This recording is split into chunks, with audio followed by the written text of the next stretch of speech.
me honra mucho eso que acabas de comentar, me honra, me ruboriza. La verdad es que el maestro Emilio Margán Manatú, por supuesto que es una figura en el ámbito del derecho tributario mexicano y yo diría iberoamericano también, así es que, no, hombre, yo qué más que feliz de poder llegar a un poco de lo que él hizo, escribió y publicó. La verdad es que pues cada uno va haciendo desde luego su propio camino, pero bueno, muchas gracias por esa deferencia que tienes y sí, sin duda que al maestro Margain, pues bueno, le tengo mucho aprecio, mucho cariño, lo recuerdo con admiración. Los primeros libros que yo estudié, desde luego, en materia tributaria fueron los de él. Por ahí, los que no lo hayan hecho, muy recomendables todos. Digo, podría mencionar por lo menos, yo creo que 4. El recurso administrativo es uno de ellos. De lo contencioso administrativo es el otro. Facultades de comprobación, uno más. Y por ahí uno, si no se me olvida el nombre exactamente, el hecho imponible, no recuerdo, él le cambió el nombre, porque el hecho imponible como tal es de Primo Harash, creo que le llamó la base imponible, también publicado por Rúa. Y por ahí se me escapa uno más, que también recuerdo recién haber visto: facultades de lo contencioso, el recurso, política tributaria, si memoria no me falla, lecciones de política tributaria, una cosa que es más un análisis sobre lo que él pensaba del ámbito fiscal fuera de las normas positivas. Entonces, bueno, pues sin duda que es un maestro y como bien lo dices, Pascual, pues coincidimos pues, varias veces justo a propósito de estos diplomados y sí, sin duda era un privilegio escucharlo, la claridad con la que se expresaba y sobre todo creo que era también como lo leíamos en sus libros. Yo si de algo recuerdo que me gustaban sus libros y es algo que he admirado, es de esa vinculación práctica a la que tú te referías ahorita. Es decir, si ustedes revisan alguno de esos textos que les acabamos de mencionar, quizás salvo el de política tributaria, pero de los otros 4, los comentarios que él hace son justamente de su experiencia profesional y eso para mí por lo menos lo hizo enriquecedor cuando estudiaba, cuando empecé a trabajar en esto y desde luego hoy son libros que para mí resultan muchas veces de consulta obligada porque menciona a lo mejor un precedente que cuando él litigaba hoy se dio y hoy puede ayudar. Entonces, bueno, pues no, ¿qué te digo del maestro Emilio Margán? Pues bueno, simplemente recordarlo y ojalá que el camino a donde esté haya sido bueno y que desde luego la esté pasando bien también, si es el caso, ¿no? Donde quiera que esté. Pero Así bueno, es. y pues bueno, ahora sí también pues empezamos. La verdad es que muy agradecido más allá de todo esto y la presentación, con ya estar con ustedes. Creo que esta es la tercera fue la vencida. Tuvimos 2 intentos fallidos por ahí. Primero en casa, que falló el internet. La segunda, la semana pasada, si la memoria no me falla, que estuvo fallando el programa como tal de la plataforma y además creo que se inscribieron pocos o estaban pocos presentes. Ahorita digo, creo que hay un buen número. Y bueno, como yo les planteé tanto al maestro Pascual como a Juan, sobre la idea de esta plática. Yo entiendo que ustedes están en este diplomado de Derecho Procesal Fiscal y yo les pediría que fuesen ustedes, que como lo decía ahorita Pascual, que me pregunten, que me interroguen. Si tienen alguna duda, alguna pregunta, hacerlo. Yo voy a plantear una serie de puntos o temas que me parecen importantes para hablar del amparo fiscal y quizá me centraré más en la parte de los asuntos que incluso hoy, si ustedes han estado muy atentos a lo que ha pasado durante esta pandemia y los prácticamente 3 meses que tenemos, casi 4, estamos hablando fue el 18, yo lo cuento desde el día que se suspendieron los plazos en tribunales, ¿no? Es decir, en este caso el 17, sí fue 17, el 18 de marzo, hasta hoy que estamos la suspensión marcada por lo menos hasta el 15 de julio. Si hacemos esta remembranza de prácticamente 3 meses que han transcurrido, han pasado muchas cosas, incluso hablando de amparo en materia fiscal. Quizá la única modificación que yo diría es el amparo en materia de política fiscal. Yo sería lo que agregaría, ahorita van a ver por qué afirmo esto en lo que ha sucedido. Entonces, les voy a compartir aquí una pequeña presentación, digo, porque así como quiero comentarles esto, quiero también poner en el contexto de qué estamos hablando, es decir, de qué hablamos, como suelen decir por ahí, cuando hablamos del amparo en materia fiscal. Tienen ahí ustedes esta presentación. ¿Qué es esto del amparo fiscal? ¿Cómo se come? ¿Para qué nos sirve? Pues bueno, aquí vamos a dar algunas pautas. Insisto, no voy a tratar de ser tan descriptivo, para eso está esta presentación justamente, sino en las preguntas que ustedes me hagan y en los temas o en estos casos que yo por aquí enumeré algunos, pero que si ustedes tienen alguna duda, pues podemos platicar. De hecho, hoy mismo, debo decirles, le decía ahorita a Juan que ha sido un día pesado, un largo día desde muy temprano, justamente porque acabo de terminar una demanda de amparo que vamos a presentar en breve, ahorita les platicaré, que tiene que ver, insisto, un poco con esto que les decía de política fiscal más que una demanda de amparo fiscal, y la comentaremos. Bueno, ¿qué hablamos o de qué hablamos cuando hablamos del amparo fiscal? Básicamente yo quiero dividir esta charla en estos puntos que ustedes tienen en pantalla, es decir, de los aspectos generales de lo que hablamos cuando señalamos el amparo en materia fiscal, del amparo o del juicio de amparo indirecto, que desde luego tiene vinculación con el amparo fiscal, y el juicio de amparo directo, que quizás sea el más, yo les diría, más descriptivo, sí, y que salvo por el tema de la posibilidad de presentar la impugnación de leyes a través de este juicio de amparo, prácticamente todo es uno, como sucede en general con el amparo directo, es un amparo casación, es un amparo legalidad de las actividades, desde luego, que realizan las autoridades fiscales.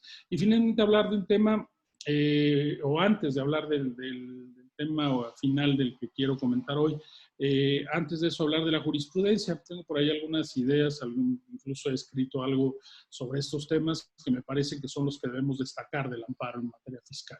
Pero bueno, para empezar a hablar alguna cosa, y esto recuerdo que me lo decía no Emilio Margain Manatú, sino Emilio Margain Barraza, decía que una de las cosas que no hacemos los alumnos o no hacíamos cuando yo estudiaba con él y no hacemos ahora muchos o no hacen los alumnos es definir. Entonces tenemos que hablar un poco de qué es esto del amparo en materia fiscal. Pero fíjense que antes de entrar a esa pregunta, y lo ponía ahí con toda la intención, quiero platicarles un poquito de qué sucede. Fíjense, creo que la sesión o los minutos que tuvimos en el intento de primera sesión lo hice. Y es algo que quizá muchos, no sé si les guste lo que afirme o no, pero me parece que es muy claro. Yo creo que, no sé si se alcanzan a ver, miren, voy a mover un poco mi computadora. No sé si ven allá atrásito, arriba de mi cabeza, hay tres separadores de libros o retrancalibros, no recuerdo el nombre, se me va, que seguramente quienes litigan los han visto por ahí en los juzgados y en los tribunales que los tienen los magistrados y los jueces o los secretarios. No voy a decir cómo los obtuve porque eso me podría implicar alguna consecuencia de un acto ilícito, así es que simplemente diré que ahí los tengo. Y ellos tres que ustedes ven ahí son las tres figuras que podríamos llamar los padres del juicio de amparo. Manuel Crescencio Rejón, Mariano Otero y desde luego Ignacio L. Vallarta. Si ustedes han ido a la Suprema Corte de Justicia de la Nación o simplemente la han visto por el acceso principal, verán que justamente así como están ubicados, están en el acceso viéndolos de frente. Y yo lo que suelo decir después de que están ellos tres ahí como los padres del amparo, es que el próximo abogado tributarista que gane un amparo en materia fiscal, y quiero acotarlo muy bien para que mi apuesta perdure o sea perenne, que el próximo abogado tributarista, fiscalista, que gane un juicio de amparo en la Corte o gane un asunto en el que técnicamente se declare la inconstitucionalidad de una ley en materia fiscal, de verdad que lo que tendría que suceder es que debía quitarse alguna de esas estatuas y ponerla de ese abogado. Hoy prácticamente, yo les puedo decir, creo que por ahí me recuerdo un asunto, ha sido lo único que en los últimos 10 años se ha obtenido por parte de la Suprema Corte de Justicia de la Nación. Y alguien diría, pues bueno, pues esta es una queja lo que está diciendo el maestro o qué. Y podría sonar así, pero créanme que no lo es, no es una queja.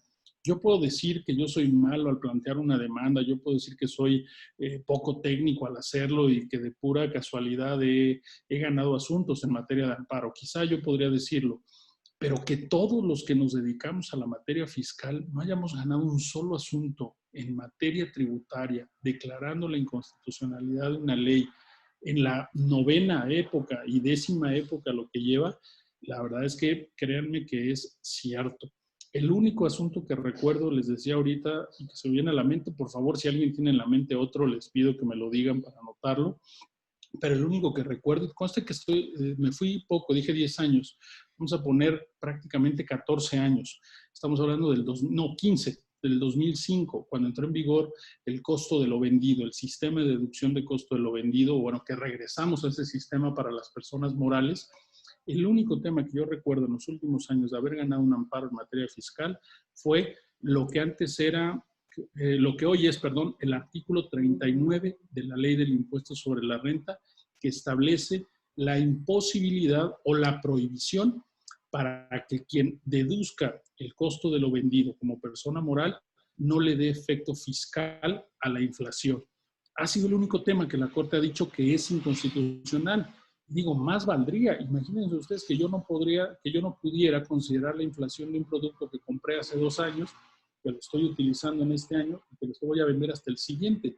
La inflación acumulada en 3 años, sin duda que es un elemento que debiera considerar para que me permitan restarla, deducirla y que yo pueda acumular solo el dinero o la ganancia que obtuve. Ese ha sido el único asunto, insisto, que yo recuerdo desde hace 15 años a la fecha, que en materia fiscal sustantiva, alguien podría decir por allí a lo mejor un procedimental o algo, que tampoco lo tengo en la mente, pero por eso dije, voy a acotar muy bien mi afirmación.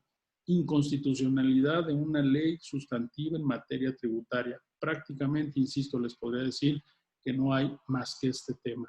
Y otra vez, si su servidor o ustedes mismos los han promovido o han hecho, fíjense, no voy a corregir, ya me acordé de otro que gané, pero bueno, 2, ahorita se los platico si hay tiempo después. 2 asuntos, hablo de este porque son los más conocidos, pero este otro que les comentaré ahorita se los digo. Pero fíjense, un asunto que se ha ganado. Entonces, quiere decir que todos los abogados tributaristas de verdad estamos mal, no sabemos plantear una demanda, o la otra, o que el legislador es tan erudito que no emite leyes que sean inconstitucionales. Así de sencillo. Solo hay 2 opciones. Ustedes tomarán la que mejor les parezca. O los abogados que litigamos no tenemos la capacidad ni la preparación para poder demostrar la inconstitucionalidad de una ley, o nuestros legisladores son tan eruditos que no emiten leyes inconstitucionales y se cumple ese adagio que el propio Vallarta alguna vez decía, que los legisladores son eso, se presume desde luego la constitucionalidad de sus actos. O alguien podría decirme una tercera posibilidad, que nuestra Suprema Corte de Justicia de la Nación algo tiene que ver en esto, ¿no? Y para muestra un botón, para entrar un poco en materia, y con eso quiero, desde luego, les decía yo también, hablar de esto de lo fiscal. El último asunto, no sé si también quienes sean contadores o litiguen en esta materia, recordarán el trámite de hace, estamos en 2020, fue 2014, fue por ahí, si memoria no me falla, por ahí de 2016 o 17 que lo resolvió la Corte. El famoso tema, una disculpa, es que dejé abierta mi ventana a mi oficina, por eso escuchan ruido de sirena. El famoso asunto del artículo 28, fracción 30 de la Ley del Impuesto sobre la Renta. La reforma para no poder deducir la totalidad de las prestaciones laborales que se dan a los trabajadores y solamente hacerlo a un 47% o a un 53%. Esa reforma, insisto, aquellos que la conocieron, que la vivieron, que la impugnaron, que la siguen viendo en la práctica incluso, recordarán que hubo un proyecto que dejó entonces, fíjense, ese fue bien curioso, un proyecto que dejó elaborado el ministro Juan Silva Mesa antes de retirarse y que el proyecto proponía en efecto considerar inconstitucional esta prohibición para deducir la totalidad de las prestaciones laborales. Y todos los abogados dijimos, oigan, pues una para los abogados, ¿no? Qué bueno que por fin pudimos demostrar que en efecto esta norma es inconstitucional. ¿Y cuál va siendo nuestra sorpresa? Que se va el ministro y entonces llega, no llegó él, ya estaba, pero se lo retornan al ministro Eduardo Medina Mora, de no muy buen final, ese es otro tema, al ministro Eduardo Medina Mora, y él cambia el proyecto y dice que no, que esas normas son constitucionales y por lo tanto así se resuelve. Quien tenga curiosidad por este asunto, de verdad, échale un vistazo, ahí están las jurisprudencias, los engrosos de los asuntos, Pero quise poner este ejemplo porque creo que muestra lo que últimamente ha pasado con el amparo en materia fiscal. Es decir, parece que vamos y tenemos normas que podemos cuestionar y a la vera hora ya cuando llegamos a la Corte, no, se echan para atrás. Insisto, no quiero decir ni hacerme la víctima como gremio, como abogado tributarista, pero algo debe estar pasando y no creo que todos los tributaristas estemos mal. Pero bueno, ese es como un antecedente importante para ubicar la materia. El otro antecedente que les quiero dar antes de hablar propiamente de la materia fiscal es, y de hecho les voy a poner por aquí ahorita un artículo, no sé si ustedes, no alcanzo a ver a todos, déjenme ahorita ver si los puedo ver a todos, bueno, creo que no están nada más todos conectados, pero algunos se ven ya mayorcitos, otros se ven más jóvenes.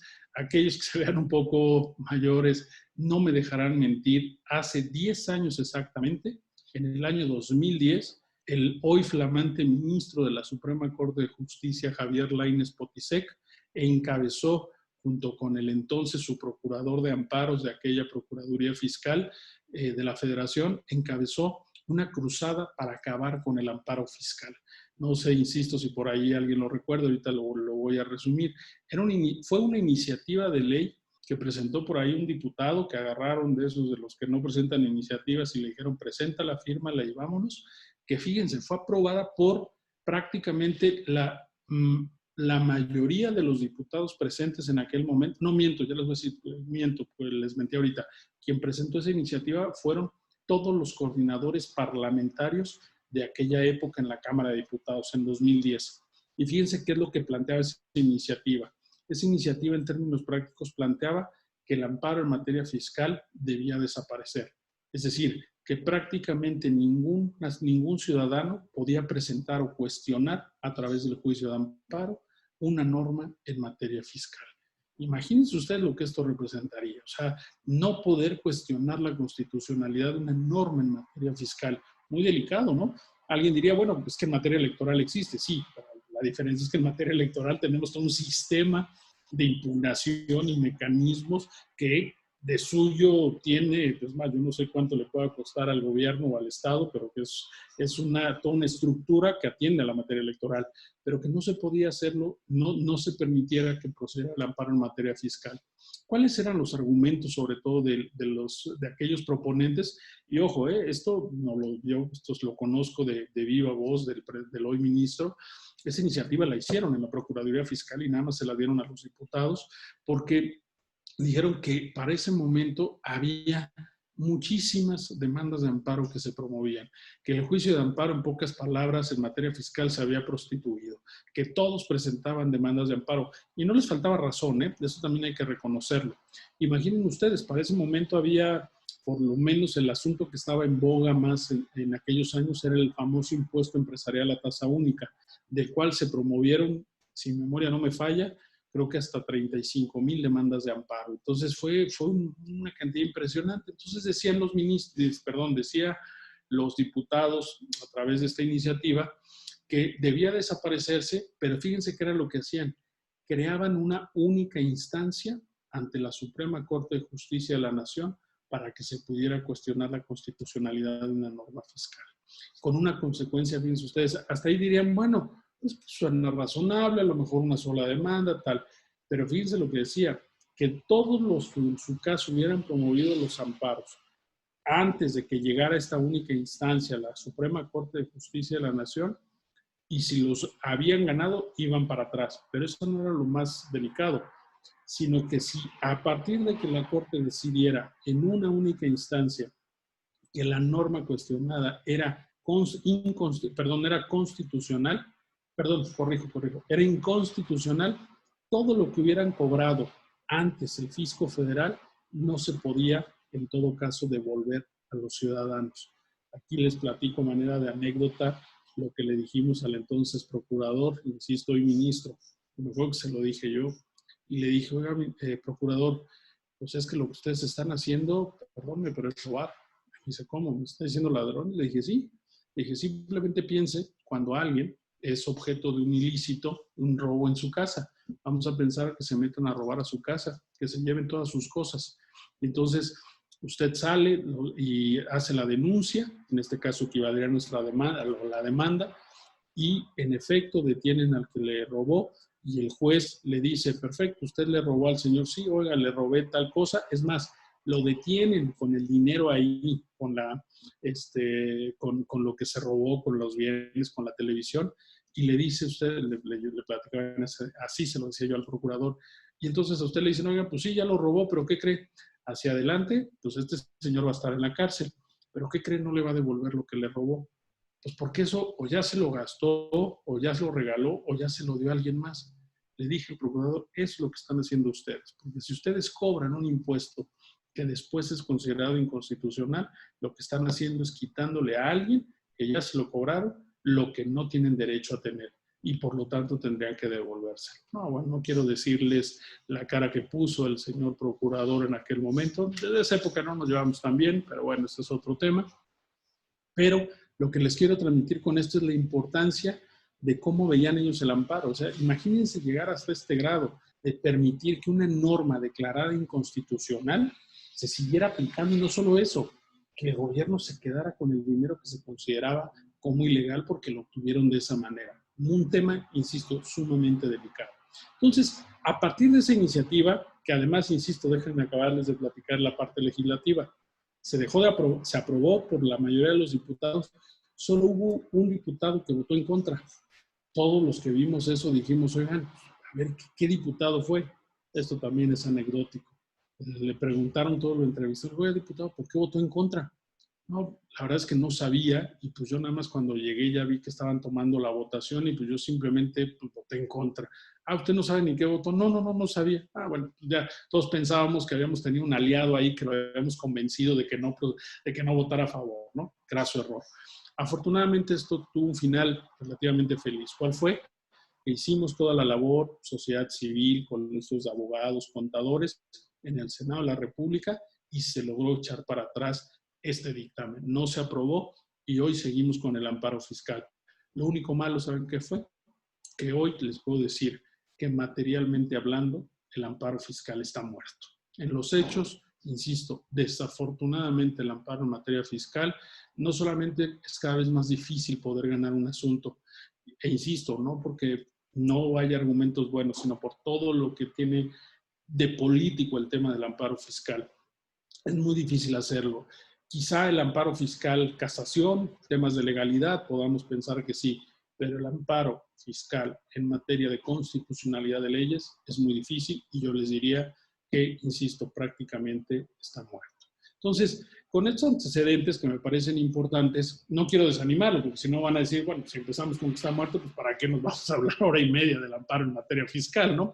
No, tampoco quiero gastarlo, hay utilidad y todo, pero sí me parece importante que ustedes vean todo esto, porque al final del día, no duden que así como ha habido este gobierno y los legisladores del partido en el gobierno se levantan todos los días con alguna ocurrencia, pues al rato no vayan a salir con otra igual, ¿no? De por qué no tachamos el amparo en materia fiscal para que no cuestionen nunca nada a los contribuyentes. No doy ideas, pero bueno, podría suceder que ahí lo tenga.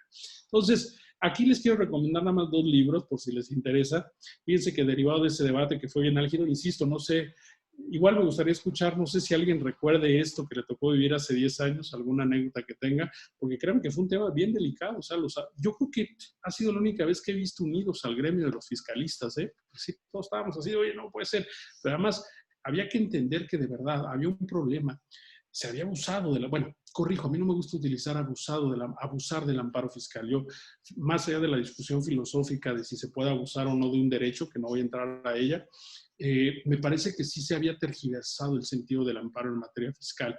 Imagínense, recuerdo que cuando se dio el amparo del YETU, había una página que se llamaba amparate.com. Y entonces ustedes entraban a amparate.com, ponían sus datos de su tarjeta de crédito, les cobraban 15 o 20 mil pesos, ya no me acuerdo, y bajaban el archivo de Word en el que simplemente les decían, usted llene los siguientes espacios con tales y tales datos. Eso era lo que hacían. Y eso pues, justamente fue lo que generaba todo esto. ¿Cuántos amparos? Desgaste en la justicia, en los tribunales, desgaste del poder ejecutivo en atenderlos. Entonces, era una situación que se explicaba, pero que no justificaba que desapareciera el amparo. Entonces, afortunadamente, insisto, no pasó. pero es un antecedente bien importante y por eso lo digo. No pasó formalmente, pero creo que sí, materialmente, hoy el amparo en materia fiscal está muerto. Insisto, hablo exclusivamente de temas de amparo contra leyes, porque además lo tenemos. Pero hay dos textos que les recomiendo por ahí que si les interesa este tema que les acabo de comentar un poco en manera de anécdota, lo pueden ver ahí. Uno de Juan Carlos Roa Jacobo, magistrado actualmente del Tribunal Federal de Justicia Administrativa, que se llama La lucha por el... No, este se llama el amparo fiscal, creo que sí se llama el amparo fiscal. Y otro es, repito, Juan Carlos Roa Jacobo, el amparo fiscal, y él es editado por Temis, si mi memoria no me falla, editorial Temis. Y el otro es el del maestro Genaro David Góngora Pimentel, que se llama La lucha por el amparo fiscal, y es de editorial por Rúa. Perdón, me corrijo, el de Juan Carlos Roa se llama El debate por el amparo fiscal, el debate por el amparo fiscal, y el del ministro Góngora se llama La lucha por el amparo fiscal. Son dos que les explican ahí muy bien, interesante esto que les acabo de decir. Pero bueno, con este antecedente entonces veamos qué nos queda del amparo fiscal. ¿De qué hablamos cuando hablamos del amparo en materia fiscal? Bueno, no sé si alguien quiera comentar algo antes de seguir con esto, de si les tocó vivir esa vorágine. Fue muy, muy movida. Debo decir que sí nos movía a muchos de los abogados que participábamos en colegios de abogados, incluso para defender esto, que es nuestra arma, ¿no? O que era nuestra arma en aquel momento y hoy lo es también, frente a los actos ilegales o inconstitucionales. No sé si alguien no veo por ahí, porque además tengo... A ver, déjenme dejar de compartir para que los pueda ver. No sé si alguien, creo que ya se unieron más. No veo a todos, pero bueno, alguien no sé si tenga algún comentario hasta acá. ¿Nada? ¿Seguros? Ok, bueno, continuamos entonces. Déjenme regreso con mi pantalla. A ver, entonces, en esta circunstancia, pues vamos a ver de qué hablamos cuando hablamos de materia fiscal. A ver, ¿qué es la materia fiscal? Voy a decir algo que pudiera parecer obvio, pero que es importante también para efectos académicos. No existe propiamente una regulación específica referida al amparo fiscal. Es decir, por lo tanto, tenemos que hacernos dos preguntas. ¿Qué es el amparo y qué es amparo y qué es fiscal? Desde luego, en materia de amparo, tendremos que decir que es este mecanismo extraordinario de control constitucional concreto, un mecanismo, un medio de control constitucional concreto que prevé la propia Constitución. No es abstracto, no es como la controversia, como la acción de inconstitucionalidad. Es decir, aquí hablamos de actos específicos, incluso actos que implican molestia o privación de ciertos derechos a los particulares, y por lo tanto, en el caso del amparo, pues aquí tenemos que atender a esta tradicional división que ha hecho nuestro sistema jurídico. Ustedes recordarán que nuestra Suprema Corte, por ejemplo, divide básicamente las materias que conocen en materia de amparo en cuatro: la administrativa y laboral, la penal y la civil. De hecho, en teoría, nuestras salas, la primera conoce de los asuntos civiles y penales y la segunda de los laborales y administrativos. Digo, ya recientemente se ha cambiado esta postura y conocen de todos. Pero bueno, ¿dónde ubicamos? Insisto, aunque parezca obvio esto, a nuestra materia, la fiscal, sin duda en la regulación del amparo en materia administrativa. Es ahí donde vamos a encontrar nuestra regulación o donde vamos a acudir para tratar de defender nuestros intereses. Desde luego aplican los términos, notificaciones, incidentes, sentencias, etcétera. Ahí es donde ubicamos. Luego, ¿qué tenemos además de esto? Pues bueno, saber, perdona que me falta una. Y bueno, viene aquí la materia fiscal, qué raro. Bueno, ¿qué entendemos por materia fiscal? Esta sería la otra pregunta. Hay por ahí un par de tesis de la quinta época, creo cuarta época, que refieren que la materia fiscal es todo aquello que se relaciona con la recaudación de los impuestos. Desde luego, la recaudación implica su establecimiento, su destino y todo el manejo y administración que lleva a cabo el propio Estado. Entonces, por materia fiscal vamos a hablar, pero aquí tenemos que decir no solamente impuestos, sino contribuciones en general. Así es como la abarcamos y por lo tanto, si nosotros queremos promover un amparo en materia fiscal, debemos atender a esta materia sustantiva. Ya les decía yo un poco en materia de lo que, y ahorita lo vamos a ver más adelante, hay dos vertientes: el amparo indirecto, y dentro del amparo indirecto yo les diría el amparo contra leyes y el amparo contra actos, y el amparo directo, que es o que implica la impugnación de las sentencias que emite el hoy Tribunal Federal de Justicia Administrativa, otrora, en su origen, Tribunal Fiscal de la Federación. Entonces, así es como vamos ubicando. ¿Cuáles son los órganos jurisdiccionales competentes? Insisto, esto parece obvio, pero me parece importante, sobre todo aquellos que no están tan metidos en la materia. Los órganos competentes son Suprema Corte de Justicia de la Nación en última instancia, sin duda, ya sea por la atracción o la competencia originaria de recursos de revisión en amparo indirecto o bien en amparo directo a través del recurso de revisión en amparo directo o bien por la atracción de amparos directos, la Corte puede conocerlos. Los tribunales colegiados de circuito en materia administrativa, desde luego en los circuitos donde existe esta especialidad. Si no existe la especialidad, sin duda que serán los mixtos. Digo, insisto, parece obvio, pero es importante decirlo. Y la misma suerte siguen los juzgados de distrito. En materia administrativa, si es que tienen especialidad. Esto es algo muy, muy sencillo, muy obvio. Pero ¿de qué hablamos o de qué tenemos que hablar? Insisto, yo les quiero platicar cuando hablemos del juicio de amparo o los principios, mejor dicho. Antes de eso vamos a hablar de los principios que rigen el juicio de amparo y ya después hablamos del juicio de amparo indirecto. Yo les menciono algunos de los aspectos más importantes.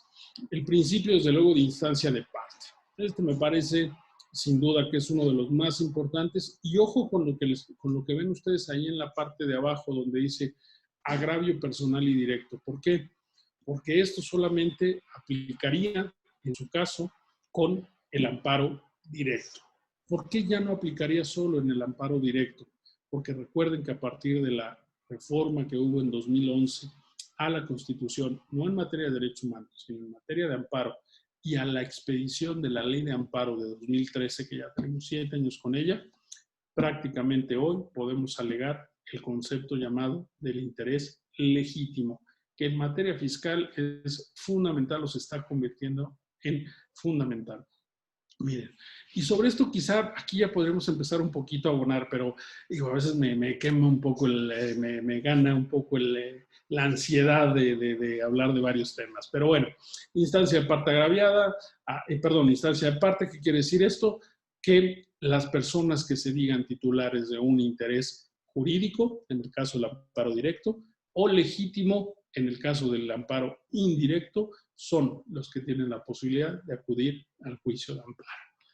¿Qué otros son los principios? Ojo, aquí nada más los quiero anunciar, no porque no los vayamos a ver. Quiero llegar yo a los casos que les quiero plantear, donde se involucran todos estos principios para que sea interesante para ustedes. Porque esto, insisto, es descriptivo, pero quizá tenga más carnita hablar de algunos casos y sobre todo, es más, aquí hasta les voy a preguntar a ustedes de cuál quieren que hablemos, de todos los que hemos tenido en estos 3 meses en materia fiscal. Por lo menos hay 3, bien interesantes que se han dado en esta pandemia. Fíjense, otro principio que ha cambiado muchísimo, que se ha construido de una manera diferente, el de relatividad de las sentencias de amparo. No creo que nos vaya a dar tiempo aquí. Imagínense, yo me toca dar una materia completa en la Facultad de Juicio de Amparo en materia fiscal. ¿Ustedes creen que en hora y media vamos a terminar de ver todo lo que en un semestre les doy a mis alumnos? Por supuesto que no, y digo, lo lamento mucho, pero trato de darles ahí algunos comentarios que les puedan ayudar. Imagínense, un semestre completo. Y el de relatividad es uno de los principios en los que más me tardo, junto con el de definitividad. Pero el de relatividad yo nada más quiero llamar su atención a ustedes en 2 aspectos. Uno, tiene que ver con la modificación o el cambio que ha tenido este principio a propósito de los amparos que se promueven por parte de los quejosos cuando alegan tener un interés legítimo. ¿Y por qué? Porque el concepto de interés legítimo lo que ha hecho es ampliar la posibilidad o el espectro de respecto del cual está protegiendo el amparo. ¿Qué quiero decir con esto? No necesito que haya un acto de autoridad que me afecte directamente para acudir al juicio de amparo. Puedo alegar un interés legítimo. Y ese interés legítimo, ¿qué me va a permitir? Que no signifique una afectación directa, de hecho es indirecta, así lo define incluso la propia doctrina. Pero que fíjense ustedes, para que se haga efectivo ese principio de instancia de parte alegando un interés legítimo, requiere necesariamente una modificación en la concesión de los amparos cuando estos se dan. ¿Por qué? Porque si bien yo puedo promoverlo alegando un interés legítimo, una cuestión natural o concomitante muchas veces en el amparo indirecto alegando el interés legítimo es que la sentencia no solamente beneficie a quien promovió el amparo, sino que beneficie a más personas. Y aquí déjenme nada más ponerles un ejemplo que no es en materia fiscal, ahorita voy a hablar de los de la materia fiscal, pero que lo ilustra muy bien. No sé si se acuerdan ustedes, hace unos 2 años o 3, uno de los primeros juicios que rompió este paradigma a propósito de la ley de amparo que se publicó en 2013, y fue el caso de una organización de la sociedad civil que se llama Artículo 19, que se dedica a la protección de los periodistas, a fomentar la libertad de expresión. Fíjense qué importante fue este caso y cómo modifica este tema del principio de relatividad. Esta organización de la sociedad civil que tenía esa finalidad, fíjense qué hicieron. En 2014 hubo una reforma en materia electoral. Esa reforma en materia electoral modificó la Constitución, varios artículos, dentro de ellos el artículo 134 de la Constitución. Ese 134 tenía un párrafo, no me acuerdo si era el tercero o el quinto, que decía que el Congreso debía expedir una ley en la que se regulara el uso del dinero del que disponía el gobierno para hacer publicidad, dicho de manera muy coloquial esto, técnicamente decía de otra forma. Pero entonces, esta regulación esta disposición se volvió muy importante. ¿Por qué? Porque seguramente ustedes sabrán que es uno de los rubros en los que mayor cuestionamiento hay por parte de los gobiernos. Oye, ¿cuánto gastas en tu publicidad? Yo, por ejemplo, soy de la idea de que no debiera tener ningún gobierno esta partida. Pues la mejor publicidad del gobierno es hacer su trabajo, que haya seguridad, no que haya un comercial que diga que hay seguridad, sino que cuando salga a la calle no me asalten. Pero bueno, más allá de mi percepción, ordenaba esto. Y había un transitorio que decía que debía emitirse, fíjense ustedes, creo que era dentro de los 2 años siguientes o 1 año. Y pues el Congreso nunca la emitió. Entonces, ¿qué hizo esta organización? Que tenía como, fíjense, aquí es parte de lo importante, parte de su objeto social era defensa de los derechos de los periodistas, protección de la libertad de expresión. Y fíjense cómo amarró el argumento esta organización de la sociedad civil. Señaló que el hecho de que no se regulara la forma en la que los gobiernos gastaban en publicidad afectaba el derecho a la libertad de expresión. Y tenía mucho sentido. ¿Por qué? Porque muchas de las veces, para censurar a un medio, pues el gobierno le compraba espacios publicitarios. Entonces desaparecían, desde luego, las revistas o los periódicos si no estuviera esta reglamentación. Entonces dijo, como yo me dedico a defender a estos medios, la libertad de expresión, etcétera, una de sus formas de expresión es esto, la existencia de estos medios. Y si los gobiernos no tienen una regulación de cómo gastar en publicidad para cada uno de ellos, pues pueden terminar por ahorcar a alguno.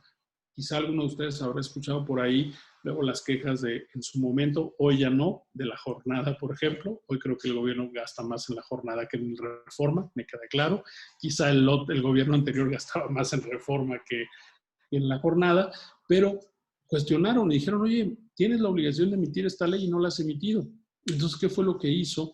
Esta organización presentó su demanda de amparo, fíjense, alegando que un interés legítimo, no jurídico, no tiene una afectación directa. A ella no le afectaba directamente esta norma, que el Congreso no hubiera emitido la reglamentación, pero promovió el amparo y uno de los debates que tuvieron que superar los ministros para conceder el amparo fue, oye, pero ¿cuál va a ser el efecto? Pues, ¿qué crees? Que el efecto sería obligar al Congreso a que le emita la ley que regule esta materia. Y seguramente alguno de ustedes ya lo estará pensando. ¿Qué efecto tiene la emisión de una ley?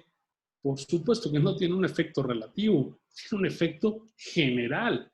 Es decir, ese amparo iba a dar lugar no a que se emitiera una sentencia nada más que a beneficiar a quien promovía el amparo, sino que iba a beneficiar a prácticamente toda la población que se pudiera ver afectada por la ley que se expidiera. Entonces, interés legítimo modifica sin duda el principio de relatividad de las sentencias de amparo. No pensarlo de esta manera, no construirlo de esta manera, implicaba simplemente desconocer la posibilidad de hacer efectivo un derecho o un interés legítimo que se alegara. Ahorita más adelante hablaré sobre lo que sucede en materia fiscal. Pero este es bien importante. Y nada más el otro aspecto que les quería decir de esto, relatividad, una figura que no vamos a ver sin duda hoy porque no nos va a dar tiempo, pero que es bien importante. O en la actualidad, la Declaratoria General de Inconstitucionalidad. Que dicho sea de paso, la única materia en la que no aplica es en la fiscal. ya no entraremos a debate, insisto, no es el objeto de esta charla, pero esa figura yo les diría que es una afrenta directa contra uno de los que tengo aquí atrás, contra don Mariano Otero. ¿Por qué? Porque una sentencia emitida por la Corte puede dar lugar a un efecto general, a un efecto erga omnes, que no es el que don Mariano Otero ideó para el juicio de amparo cuando se creó. Pero esto no es que sea malo, insisto, se van construyendo nuevas figuras o nuevos alcances de los principios que tenemos. Y aquí nada más déjenme cerrar esta parte con un comentario que también siempre les hago al inicio del semestre a mis alumnos. Nuestro juicio de amparo dejó de ser un juicio de amparo individualista, como fue concebido y creado en su época. Cada uno de nosotros somos hijos de nuestra época. El amparo, cuando se crea, primera mitad del siglo antepasado, estábamos hablando donde el individuo era el centro de atención.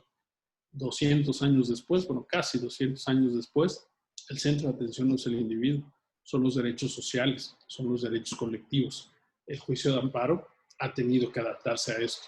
Un juicio de amparo, un amparo no va a servir solamente para defender intereses individuales como lo hizo en su origen, tiene que servir para defender intereses colectivos como los que hoy se defienden a través de muchos de los juicios de amparo que se promueven.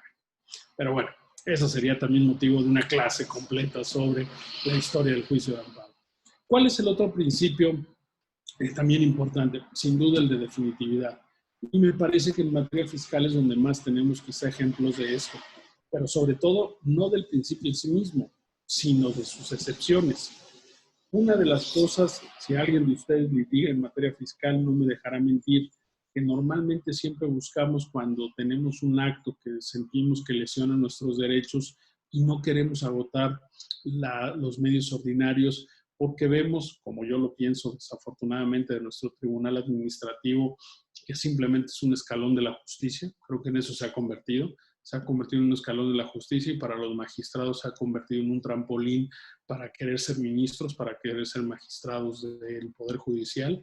Insisto, es una creencia, es una apreciación mía. Y yo digo, pues ¿para qué voy al tribunal? Pues mejor voy directo al juicio de amparo. Una de las cosas que normalmente en materia fiscal siempre se trata de demostrar para ir al amparo en materia fiscal es decir que hay una violación directa a los derechos o a las garantías que nos, derechos fundamentales y las garantías que los permiten hacer efectivos. Y esa es una de las excepciones al principio de definitividad. Sin duda, me parece una de las más importantes. Y una que también parecería importante, pero que a veces se tergiversa un poco, señalar que los actos que cuestionamos carecen de fundamentación y de motivación.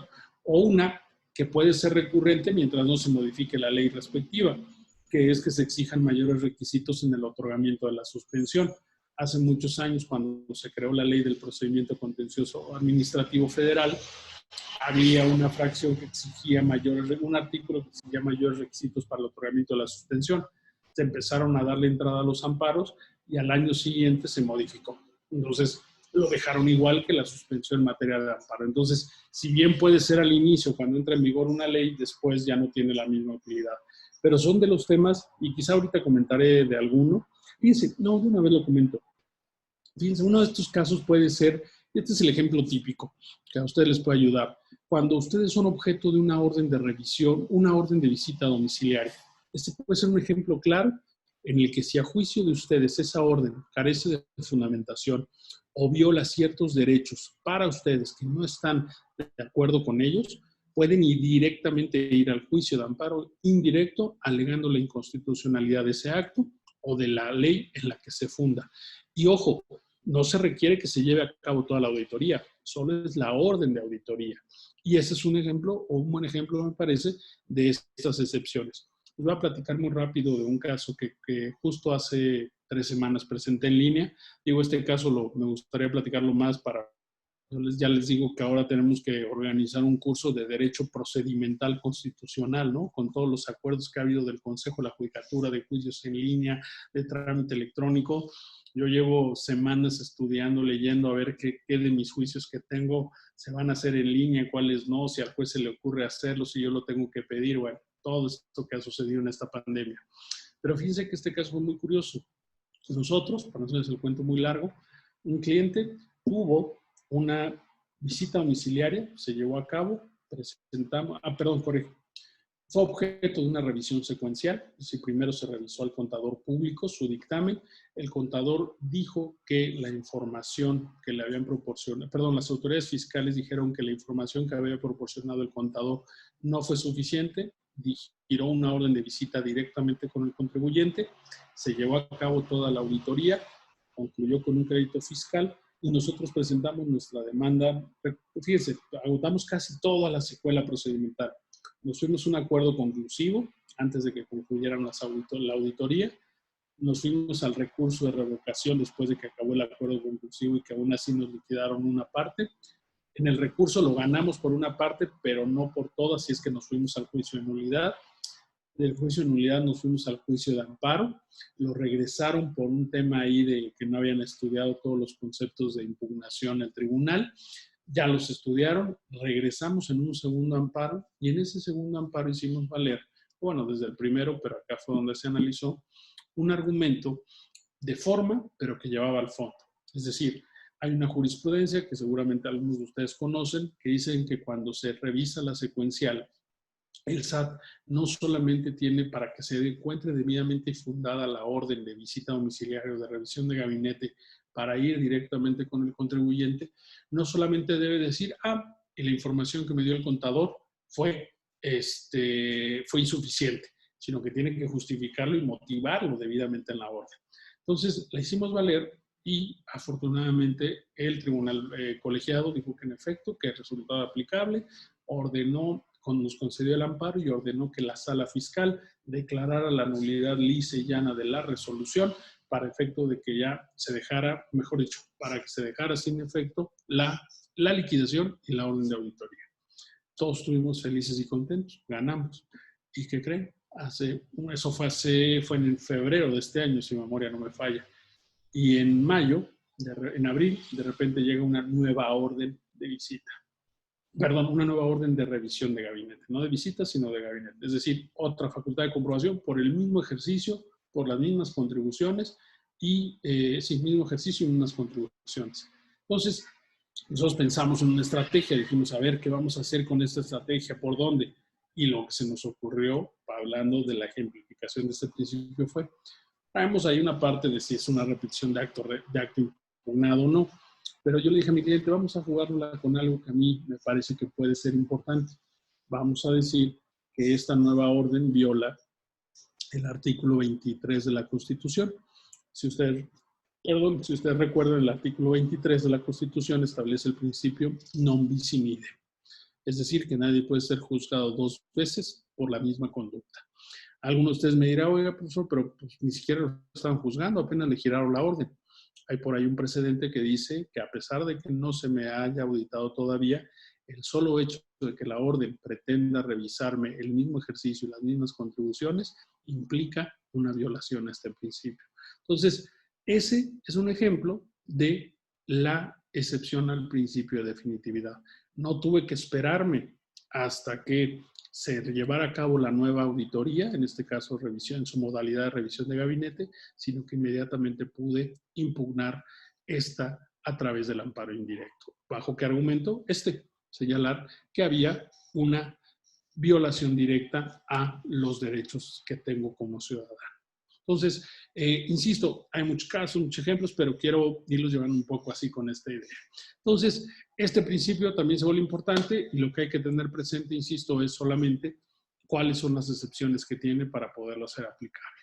Luego, el principio estricto de derecho, que es decir, digamos que aplica, aquí no existe en materia fiscal la suplencia de la queja, ¿no? Aquí no habrá ninguna posibilidad, salvo cuando un precepto haya sido declarado inconstitucional.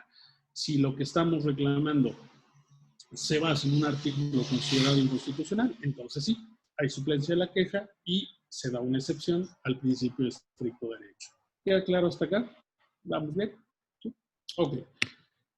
¿Qué hay entonces del amparo indirecto? También, dicho muy rápido, insisto, para llegar hacia los temas o hacer comentarios y también que ustedes en su caso me pregunten. Bueno, desde luego se presentan después de distrito en materia administrativa, procede, como ya lo dijimos, contra normas generales, leyes federales, tratados internacionales, reglamentos, constituciones locales, reglamentos federales, locales, actos que no provengan de tribunales administrativos. Ahí les estoy poniendo el ejemplo del que ya hablábamos, una orden de visita, pensando que esta la cuestionemos porque no cumple con los principios constitucionales de fundamentación y motivación, por ejemplo.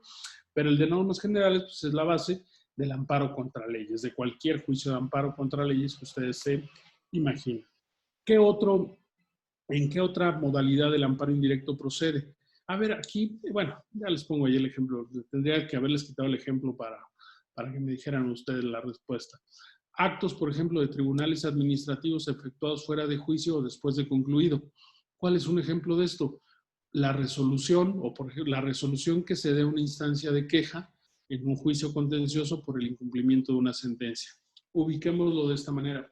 Piensen ustedes que tienen su juicio contencioso, que lo ganaron, que la autoridad tiene que cumplir, tiene que hacer algo, que lo hace mal a su juicio, ustedes se van a la queja y la resolución a esa queja, a esa instancia de queja que realiza el tribunal administrativo, esa la tienen que impugnar a través del juicio de amparo indirecto, no directo. Ese es un ejemplo de esta determinación. Un acto de un tribunal que cualquiera diría, pero si es un tribunal administrativo tendría que ser un amparo directo. No, como fue un acto fuera de juicio o después de concluido en este caso el incumplimiento de una sentencia emitida por el tribunal, tengo mi sentencia, el acto de autoridad que yo digo que no fue adecuadamente cumplido, presento mi instancia de queja, se resuelve, considero que esta instancia de queja no me es favorable o no estoy satisfecho con ella, presento mi demanda de amparo indirecta. ¿Sí es claro esto? ¿Seguros?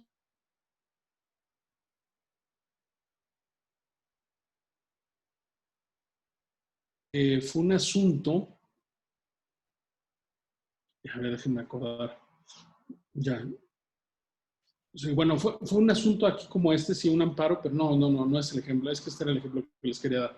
Es que lo que se me ocurría es que este juicio de amparo que promovimos así, como se los acabo de ejemplificar, me lo sobreseyeron fuera de juicio. Entonces tuvimos que irnos al recurso de revisión, porque lo sobreseyeron porque decían que habíamos interpuesto el amparo fuera de plazo. Pues, obviamente que no, por un tema de la notificación electrónica versus la notificación física. Pero bueno, este también es un ejemplo. Fíjense, ya les di tres. El juicio de amparo indirecto, juicio de amparo contra leyes, juicio de amparo contra actos, fuera de juicio, bueno, contra actos distintos de los tribunales administrativos, del trabajo judiciales, que en este caso son autoridades administrativas, como es la orden de visita, y tres, actos de tribunales administrativos, pero que se efectúen fuera de juicio o después de concluido este. ¿Okay? Luego, ¿qué sucede? A ver, en esto, insisto, no me voy a detener porque quiero hablar de los ejemplos de los que hemos estado refiriendo. Desde luego, una demanda. Hoy, el artículo 108 de la Ley de Amparo señala los requisitos. No me voy a detener en ellos, porque tedioso sería decirles nombre del quejoso, acto reclamado, etcétera, ¿no? Hoy nada más yo llamo su atención a lo que les dije hace un momento. Lo que hoy estamos viendo como un esquema transicional va a convertirse tarde o temprano en una forma ordinaria de trabajo, que son los juicios de amparo en línea. La ley de amparo de 2013 ya lo preveía, digamos que se había venido postergando, no le habíamos dado la importancia, pero con esto que nos pasó de esta pandemia, sin duda que el juicio de amparo en línea se va a hacer fundamental. Recomendación para ustedes que están estudiando, están actualizándose, tienen que revisar todos los acuerdos que ha emitido no solo el Consejo de la Judicatura Federal, sino la Suprema Corte de Justicia de la Nación. Yo por lo menos les diría 3 acuerdos que se vuelven centrales, no 4, 2 del Consejo y 2 de la Corte. Los del Consejo son el acuerdo que regula toda la formación del expediente electrónico, pero sobre todo el acuerdo que regula la atención del juicio en línea. Ese se vuelve central. Les decía yo que créanme que se va a hacer necesario que tomemos un curso de Derecho Procedimental Constitucional, porque prácticamente todos los juicios de amparo se van a poder tramitar en línea. Esos 2 que les decía, y 2 de la Corte. El acuerdo que regula el trámite en línea de las acciones y controversias constitucionales y el acuerdo en línea, desde luego, y el acuerdo que regula todos los asuntos de conocimiento de la Corte que no son acciones y controversias, es decir, prácticamente todos los amparos. Todos estos 4 elementos que les acabo de referir son acuerdos que son para trámite en línea. Y déjenme decirles que nosotros en materia fiscal creo que somos de los más bendecidos, déjenme ocupar esa palabra. ¿Y por qué? Porque recuerden que ya tenemos el juicio en línea en materia administrativa, en materia contenciosa administrativa. No sé si ustedes lo han ocupado o no, su servidor sí lo ha hecho, pero ya tenemos. Y no solo eso, que es optativo todavía, pero no solo eso. Piensen ustedes en el recurso de revocación en materia fiscal. Desde hace por lo menos 2 o 3 años, solamente se tramita de manera electrónica. Entonces, ahí tienen ustedes. Imagínense a todos los que no litigan administrativo, que van a tener que empezar a ver todo este esquema en línea. Nosotros ya traemos algo ganado por el recurso a nivel administrativo, por el juicio en línea, quienes lo hayamos promovido a nivel contencioso, y ahora lo tenemos por el amparo. Y la Corte. Prácticamente los abogados en materia fiscal podríamos decir que todos los juicios que lleguemos a tener, pues nada más les voy a poner el ejemplo donde prácticamente todo sería sin presencia humana. Imaginen ustedes que la revisión que van a cuestionar es una revisión electrónica de las que contempla ya el Código Fiscal de la Federación. Fíjense, revisión electrónica, recurso de revocación, si estoy en contra de la liquidación que me hicieron, que solo se puede promover electrónicamente. Juicio en línea, que sí, es optativo, pero que ya puedo promoverlo así. Ya llevamos 3. Juicio de amparo en línea. Y vamos a pensar que de repente nos surgió un tema de constitucionalidad en ese amparo directo. Pues nos vamos hasta la Corte con un juicio en línea. Prácticamente hoy lo tenemos así. Insisto, no quiero asustarlos, no quiero que entren en paranoia, pero sí va a ser bien importante que por lo menos lo tengamos ahí. Hoy todavía en el juicio contencioso y en el amparo es optativo, sin duda, pero creo que pronto será, por lo menos, no sé si el pan nuestro de cada día, pero sí va a ser más recurrente cada vez. Nos obligó la pandemia, pero hoy tenemos que hacerlo de esa forma. ¿Okay? Entonces, para que lo tengan ahí en el radar y estos acuerdos, es bien importante. Bueno, la suspensión en materia fiscal, fíjense que esa es muy sencilla, esa yo siempre digo que es porque si promovemos el amparo y tenemos que abrir algún crédito fiscal, o lo garantizamos o si no, no hay suspensión. Así es que no es como la suspensión en todos los demás tipos de amparo, donde sí implica un análisis distinto. Y finalmente, como les decía, pues el recurso de revisión, que es uno de los más importantes. Desde luego está el recurso de queja, el recurso de reclamación, pero que en materia para el fondo del asunto es el que nos interesa. Y que, como ustedes saben, por regla general conoce el Tribunal Colegiado de Circuito y, por excepción, la Suprema Corte de Justicia de la Nación, por 2 razones. Por competencia originaria o bien por un ejercicio de facultad de atracción. ¿Ok? Y bueno, juicio de amparo directo. Bueno, no sé si antes de entrar al directo, alguna pregunta. ¿Indirecto? ¿Todo bien? Ok. Juicio de amparo directo. ¿Ante quién? Tribunal Colegiado de Circuito. Y yo les digo, creo que es algo de los más sencillos. Porque pues es claramente, ¿contra qué procede? Sentencias definitivas o resoluciones que pongan fin, dictadas por tribunales administrativos. Aquí pensemos básicamente en 2. El Tribunal Federal de Justicia Administrativa y, por otro lado, el tribunal o los tribunales contencioso administrativo, los tribunales administrativos locales, que ellos son contra los que podemos promover las demandas de amparo directo. ¿Qué les pongo ahí? Bueno, que sean desde luego contrarias, dice la Constitución, o que se establezca que sean contrarias a la ley, contrarias a la ley aplicable o porque se dejaron de aplicar, por violaciones al procedimiento, por ser contrarias a la Constitución, o bien porque no proceda contraria a ningún recurso ordinario. Fíjense, aquí me gusta siempre ponerles un ejemplo que va a parecer muy técnico, pero me gusta usarlo porque creo que lo ilustra muy bien.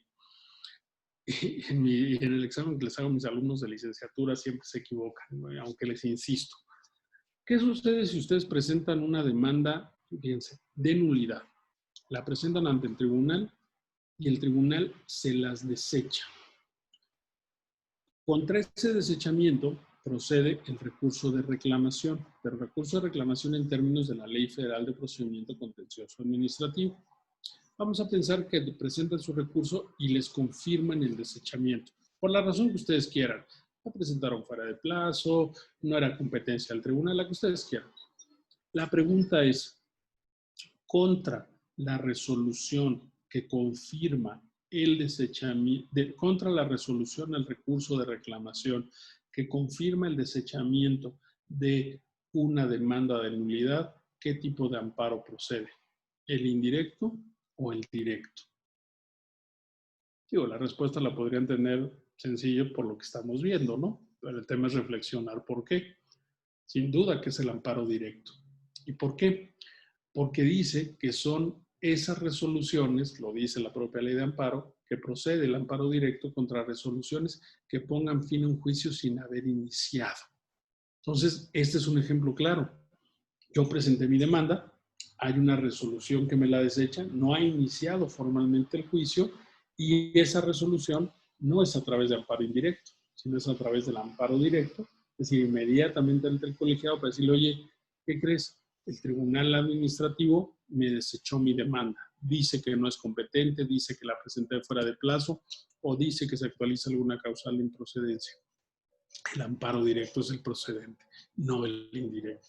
Es algo bien interesante. Digo, insisto, yo esto, si tuviéramos un semestre de clase, le hubiéramos dedicado una clase a esto, nada más para explicarlo. Pero bueno.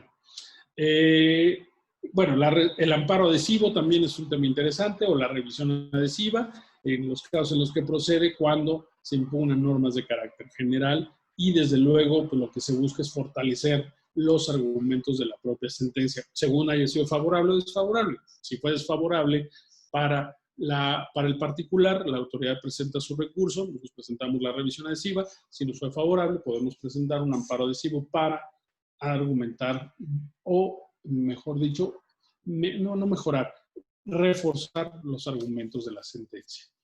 Lo mismo que veíamos hace un momento en el caso del amparo indirecto.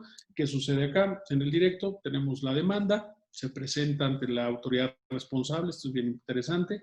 La sustanciación es muy sencilla, es breve, no es como en el amparo indirecto, sin duda. La suspensión, fíjense, este tema también hay que ser bien puntuales, ¿eh? La suspensión en materia fiscal ante el Tribunal Contencioso no es la suspensión del PAE, ¿eh? Este es un error bien común que cometen todos los que se dedican a la materia fiscal. La suspensión en el amparo directo, cuando hablamos de la materia fiscal, es contra la ejecución de la sentencia dictada en el Tribunal Administrativo. Que sí, alguien diría, bueno, se relaciona con la suspensión de que no me cobren el crédito, sí, pero es distinto. Si yo pido la suspensión ante el tribunal colegiado, lo que tengo que pedir es la suspensión de la ejecución de la sentencia que me fue desfavorable. No tengo que pedir la suspensión del procedimiento administrativo de ejecución. Es un detalle bien sutil, pero bien importante, ¿eh? No perdamos lo de vista en ese aspecto.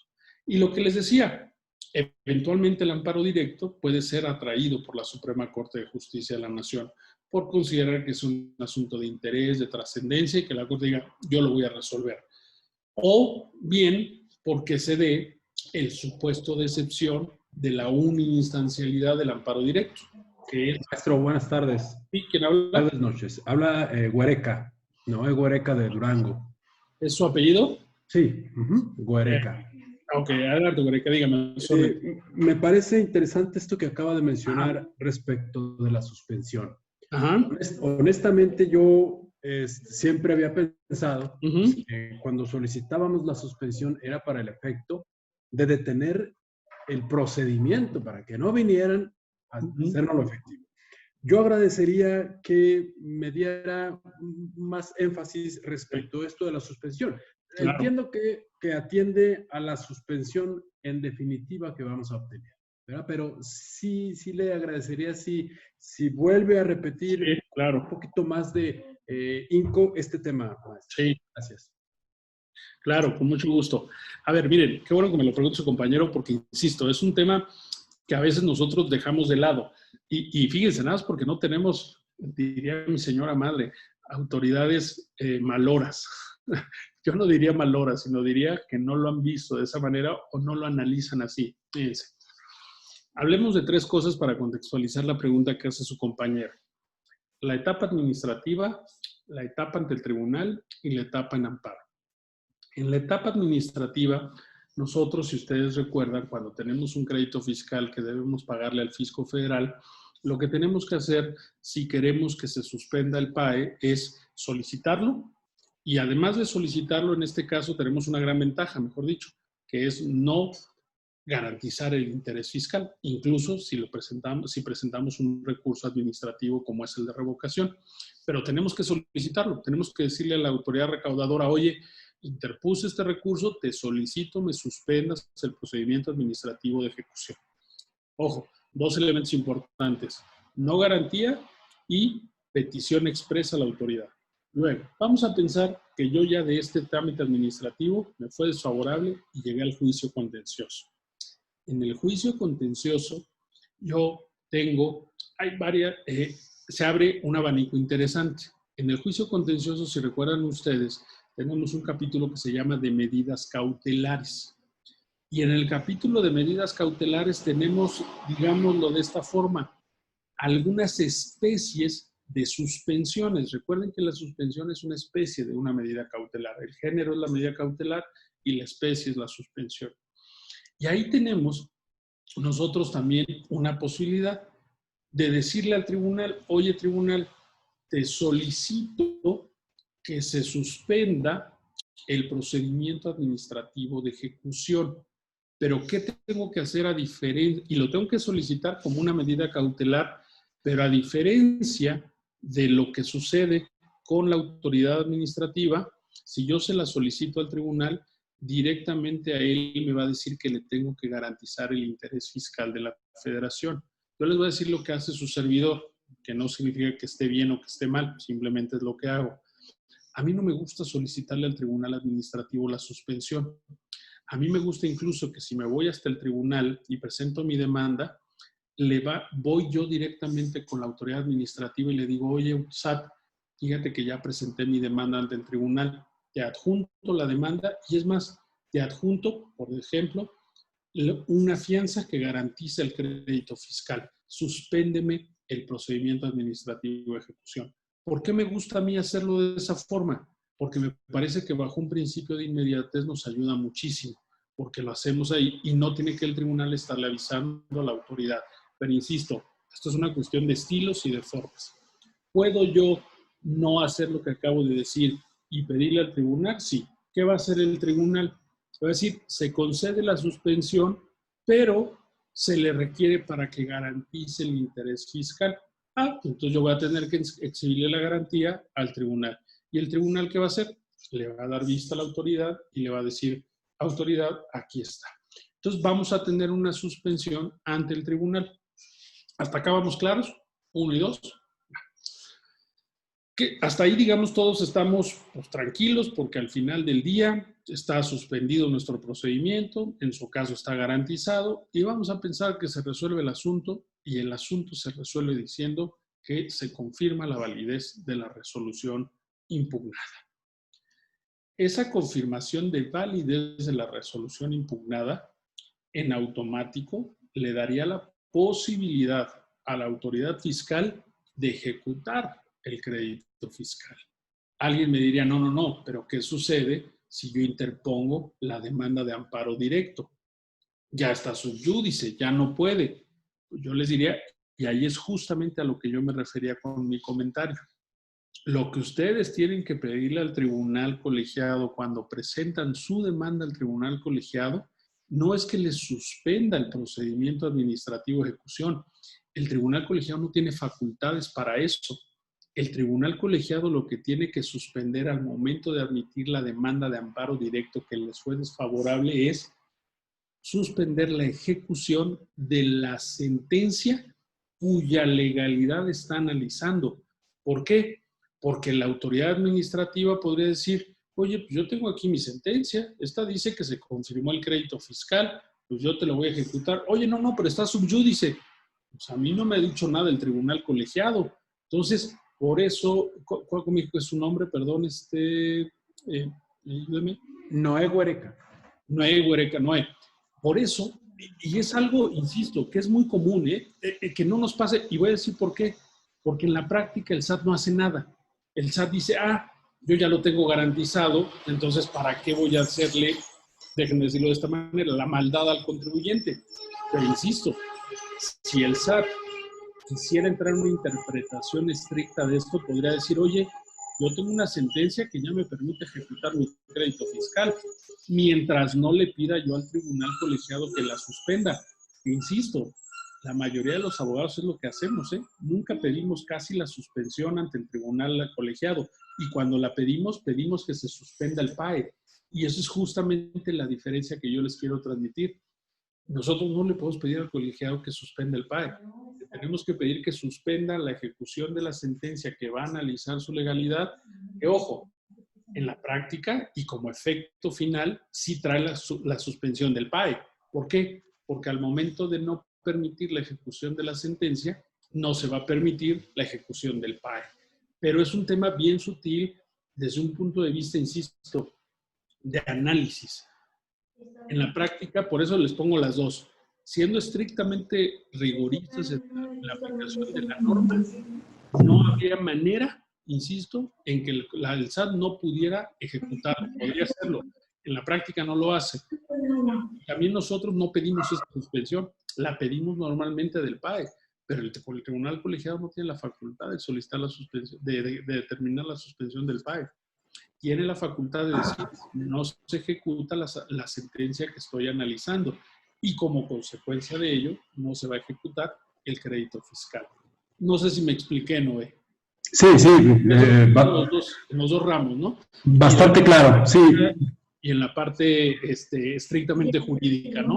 Sí, es que ahorita que en un inicio, maestro, usted exponía esto de la suspensión, honestamente yo me confundí. Pensé que desde que presentamos la demanda de nulidad, ahí había que solicitar la suspensión de la sentencia, pero no, ya me queda claro que en cada etapa es la consecuencia, en una el PAE y en otra la sentencia. Me queda bastante claro, maestro. Gracias. El PAE en una, la medida cautelar en el contencioso, y la suspensión de la ejecución de la sentencia en el colegiado. Exactamente.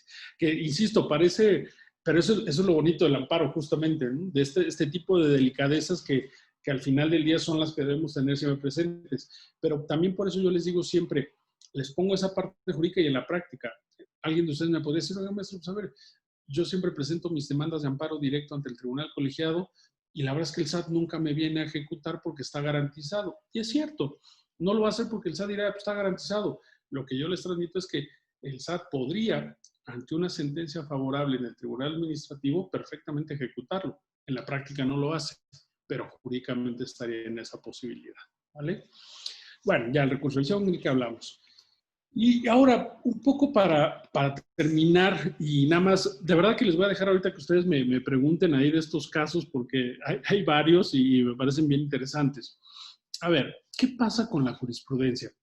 Le voy a mandar por ahí al maestro Pascual o a Juan un artículo que escribí hace, como 14 años, fíjense, y tiene, yo creo que plena vigencia todavía, que de algo que yo le llamé las jurisprudencias para efectos. Y les voy a decir, porque me parece que la Corte con eso, y por eso los pongo en esta lámina así, empezó a legislar en materia fiscal.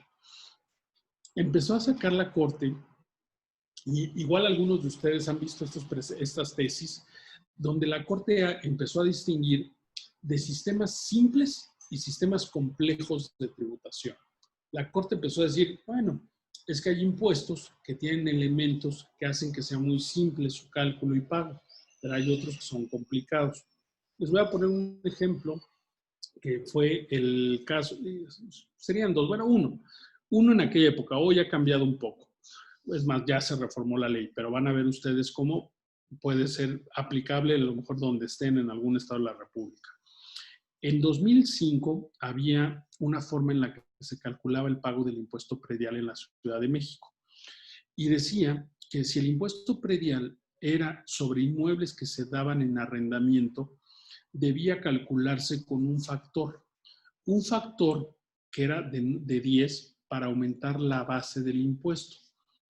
Y la base que resultara mayor de 3, que era los valores catastrales, el avalúo que se pudiera aplicar Y este elemento de cuando yo daba en arrendamiento un bien, ya sea comercial o ya sea habitacional, yo tenía que multiplicarlo por 10. Fíjense cómo era.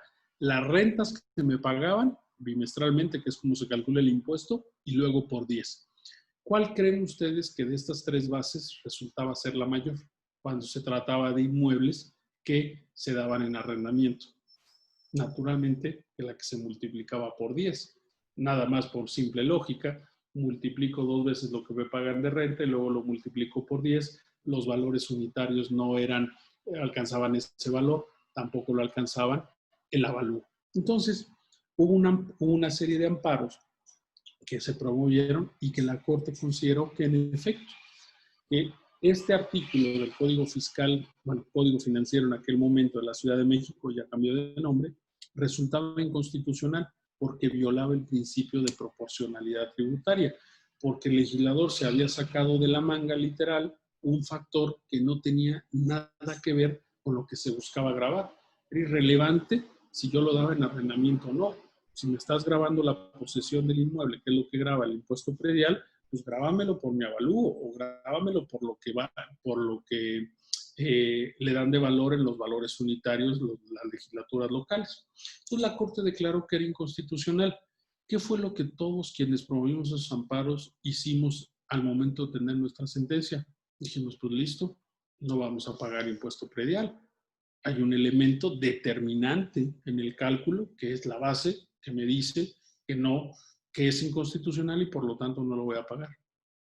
Pues fue tal el alboroto que generó este precedente que se emitió, bueno, primero se emitió una jurisprudencia que consideraba inconstitucional este factor, la gente dejamos de pagar ese impuesto por considerarlo inconstitucional y que la Corte así lo había, quienes ganábamos el amparo.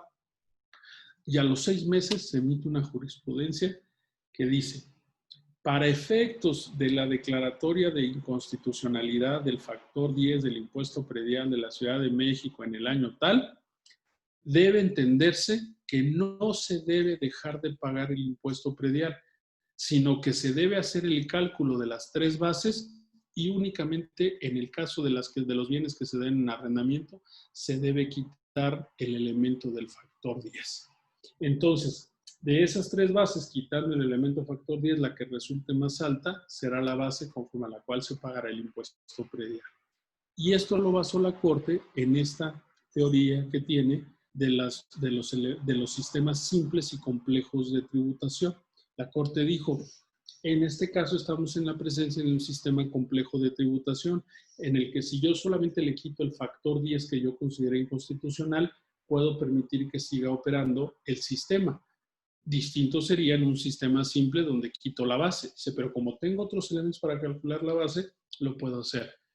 Yo lo que le dije a la Corte fue, y por eso el artículo que escribí, bueno, no a la Corte, sino lo que escribí fue, pues la Corte está legislando. La Corte lo que está haciendo le está haciendo la chamba al legislador. Ustedes, en este contexto que les acabo de decir, ¿cuántos años creen que tardó el legislador de la Ciudad de México en modificar la norma que la Corte había considerado inconstitucional? Por lo menos tardó 5 años, porque dijo, no pasa nada, yo no voy a quitar el factor 10, porque ya la Corte dijo que aquellos que se vayan al amparo y aunque lo ganen, no van a dejar de pagar el impuesto predial, simplemente le vamos a quitar el factor 10 y van a pagarlo conforme a cualquiera de las otras 3 bases. Esto fue lo que yo llamé jurisprudencia para efectos, porque a ver, espérame, en nuestras clases tradicionales de amparos nos dicen que cuando un elemento o el artículo que cuestionamos es inconstitucional, se extrae de la esfera jurídica del quejoso. Es decir, en este caso traería como consecuencia no pagar el impuesto. Y miren que yo no soy de los que fomento no pagar impuestos, pero esa era la consecuencia natural en un amparo. ¿Y qué resultaba? Dice la Corte, no. ¿Qué es lo que tendría que haber hecho o lo que tendría que haber sucedido? Que ante esa declaratoria de inconstitucional, el Congreso de la Ciudad de México modificara, reformara ese artículo y dijera, se reforma, se deroga esta disposición, le quitamos el factor 10, lo reformamos y entonces sí, claramente la ley establecería 3 bases y de las cuales yo tendría que ocupar la más alta para poder calcular mi impuesto predial. pero no me lo tendría que venir a decir la Corte. Y algo muy similar sucedió, ahorita lo acabo de recordar, no sé si ustedes también la tengan presente porque esa fue a nivel federal, con las multas fiscales actualizadas del artículo 76 del Código Fiscal. Si alguien ya ha litigado en esta materia no me dejará mentir. Antes las multas en materia fiscal se calculaban sobre el monto histórico actualizado. Hubo alguien que dijo, oye, pues esto es inconstitucional. ¿Cómo me quieres calcular una multa sobre el monto actualizado? La multa me la pones porque cometí una infracción instantánea, rápida, no porque la siga cometiendo. Y la Corte consideró que era inconstitucional. ¿Pero qué creen que hizo la Corte? Después de que emitió su jurisprudencia, dijo, el efecto de esa jurisprudencia no es que se deje de pagar la multa, sino que la autoridad fiscal debe calcularla sobre el monto histórico solamente y no actualizado. Y otra vez lo que yo dije, bueno, espérenme, eso no le corresponde a la Corte. Si la Corte dijo que era inconstitucional que un artículo estableciera que la multa se calculara sobre el monto histórico actualizado, a quien le corresponde modificar ese artículo es al legislador, no es a la Suprema Corte de Justicia de la Nación. Les voy a mandar ahí el texto del artículo, para, como les digo siempre, para que no solamente me lea mi mamá, sino que también me lean ustedes. Es de hace algunos años.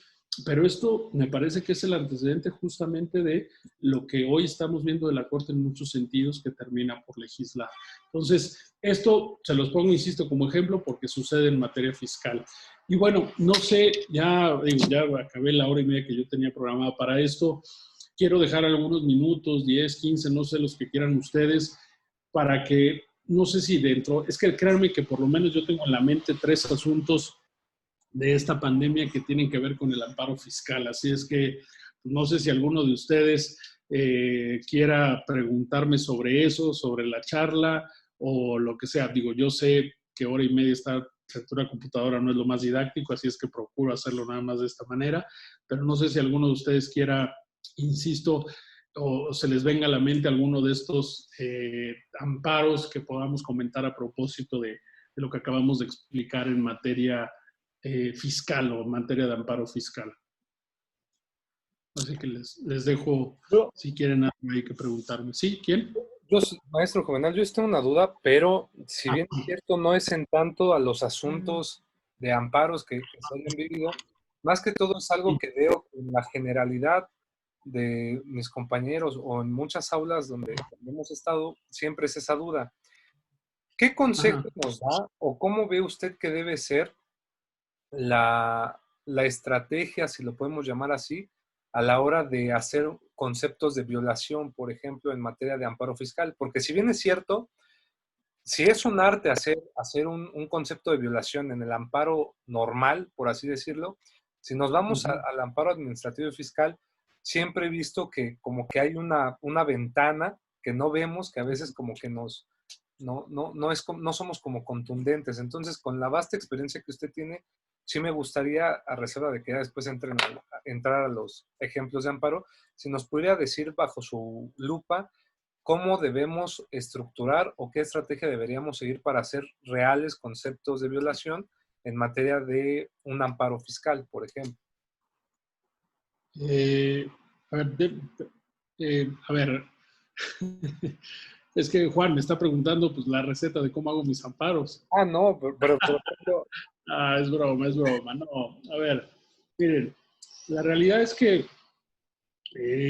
yo les diría, y yo lo vivo todos los días con los abogados que tengo aquí en la oficina.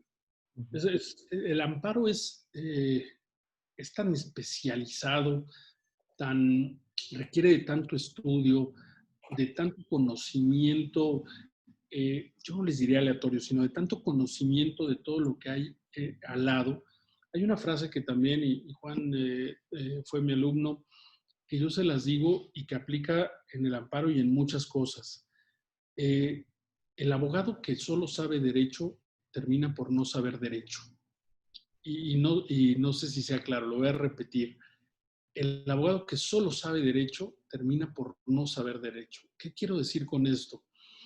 A veces nos especializamos tanto y decimos es que el derecho y tal, y no leo, no veo literatura, no veo noticias, no veo notas, que eso nos nubla. empezamos solamente a pensar en cosas sumamente quizá técnicas y en la formulación de conceptos de violación. Partamos de la base de algo. Para formular un concepto de violación tenemos que tener un argumento. Y ese argumento normalmente obedece a la imaginación jurídica que nosotros llegamos a tener por dos razones. Por la experiencia que tenemos en los asuntos o en la vida práctica, desde luego, si no, no sería experiencia. Y dos, por el estudio que hacemos. A mí de repente luego me dicen aquí algunos de mis abogados, es que ¿de dónde se ocurrió tal idea? No, bueno, es que recuerdo que alguna vez leí un artículo en tal revista de tal, y entonces ahí lo podemos armar. Y voy a ponerles ahorita un ejemplo muy claro. El amparo que acabo de terminar de hacer, que les decía hace un momento, es el juicio de amparo que tiene un antecedente de los que promovieron el amparo contra la terna de la Prodecon. No voy a hablar mal de los colegas que lo hicieron, porque además no tendría ni siquiera la calidad para decirlo porque les concedieron la suspensión. Yo revisé su demanda de amparo, me la mandaron. Y de verdad, y antes de que se les concedieran la suspensión, yo le dije al abogado que me la mandó porque querían que la utilizáramos para que una organización para la que colaboro la quería promover. Y yo le dije, la verdad es que yo no pienso, y les voy a poner el ejemplo del argumento. El argumento que ponían era que la demanda o que la violación que se cometía era una violación al artículo 22 constitucional, que establecía o que establece los elementos de las penas que se prohíben en México. Ustedes deben recordarlo, entre las cosas que establece dice que se prohíben las penas trascendentales, ya lo reformaron, antes decía los palos, los azotes, todos estos. Entonces, se prohíben las multas excesivas, las penas trascendentales o inusitadas, y hay una parte que dice, y los trastornos, los tormentos. Entonces, yo veo la demanda y formulan que la terna, la violación que les generaba era un trastorno psicológico a la sociedad. Yo la leí y dije, hablé con la persona que me la mandó, le dije, mira, no me quiero escuchar soberbio, no me quiero escuchar prepotente, déspota ni nada, pero nada más dime si tú coincides en que algo como esto es violatorio del artículo 22 constitucional porque te genera un trastorno, ¿qué les dije? Un tormento psicológico. Que para mí, sin ser experto en temas de tortura ni nada, a lo que se refiere el artículo 22 constitucional cuando habla de trastorno tormento, no trastorno, tormento, es justamente al hecho de físicamente, como diríamos de manera coloquial, aplicarle el tehuacanazo a alguien, o cuando hablamos de un trastorno, de un tormento psicológico, a lo mejor enseñarle la foto de la hija, de la mamá, de la esposa, diciéndole que les va a hacer algo. Pero que una terna, por más que no cumpla con los requisitos que establece la ley que mandó el presidente, me genere un tormento psicológico, hijo, se los dejo nada más ahí a ustedes. ¿Por qué lo menciono? Porque el argumento me parece, más allá de la formulación del concepto de violación, yo dije, a ver, es claro que estos individuos de la terna no cumplen con los requisitos, porque se analizaba los CVs y todo, pero la violación no puede ser al 22 constitucional. ¿A qué artículo constitucional estaría violando? Y yo llegué a una conclusión, que vamos a ver si coincide el juez de distrito o no conmigo.